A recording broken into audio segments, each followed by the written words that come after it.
Hello sir, good morning po sa inyo lahat mga kaibigan. So, ito, andito na naman po yung kaibigan nyo. So today po mga kaibigan, mayroon po tayong gagawin po natin is pag-mix po tayo ng color po ng dashboard. So dito po sa IBL talagang ako po talaga personalize po. Kahit yung dashboard nyo po sa mga multi-cam ninyo, ako po yung nag-mix ng kulay. So ngayon po, ang gagawin po natin para maging maganda po yung dashboard nyo, ang gagawin po natin ngayon is yung ingredients natin is itong flattening. Kailangan natin 1/2 liter lang ang gagawin natin nito. This one po. Flattening po. Tapos lalagyan din natin ng McGill's. Ang ginamit natin dito is McGill's na acrylic po. O, lalagyan natin dito. First, gagawin natin yung flattening muna para yung finish nito hindi po shiny but or hindi glossy but matte po yung finish nito. So, ito muna. Tapos isusunod natin itong white, bali half gallon nito. Tapos pakunti-kunti lang na black na acrylic din ginamit natin. Tapos lalagyan din natin ng kunti lang itong iron yellow po. So yan. So hindi lang tayo talagang yung iba is nagpa-vlog para sa mga food. Dito naman is pintura yung bina-vlog natin mga kaibigan. So ayan, hirap nito kasi ayan. So ang finish po nito is matte finish po to mga kaibigan.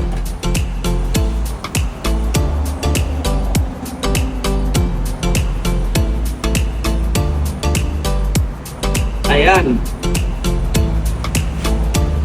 So, konti lang talaga gagamitin natin dito. Ayan muna natin. Tapos, mix natin. Pakita natin, Alvin, dito. Mix natin ng mix. Kasi meron tayong gustong ma-achieve ng kulay. Ang ating para siyang brown. Yan. So, tapos ang gagawin natin mga kaibigan, talagang konti lang. Parang tuldok lang. Yan.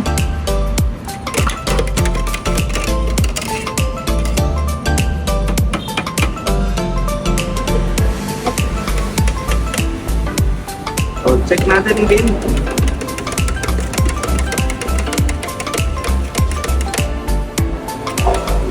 Kunti-kunti lang kasi hindi pwedeng diretsuhin natin.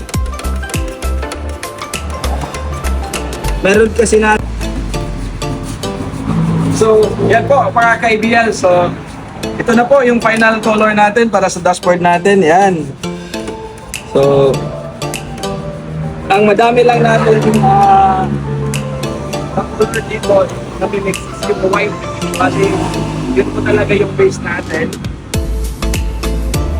Una ito muna yung flattening para matte yung pan natin, hindi glossy yung pan natin dashboard. Kung gusto nyo hindi glossy, ito yung muna yung lalagay nyo.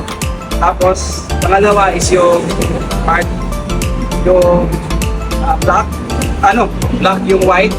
Tapos ito, kunti-kunti lang. Tingnan nyo po kung hindi marami yung nagamit natin. So ito na yung final color natin para sa ating dashboard. Yan, ganda.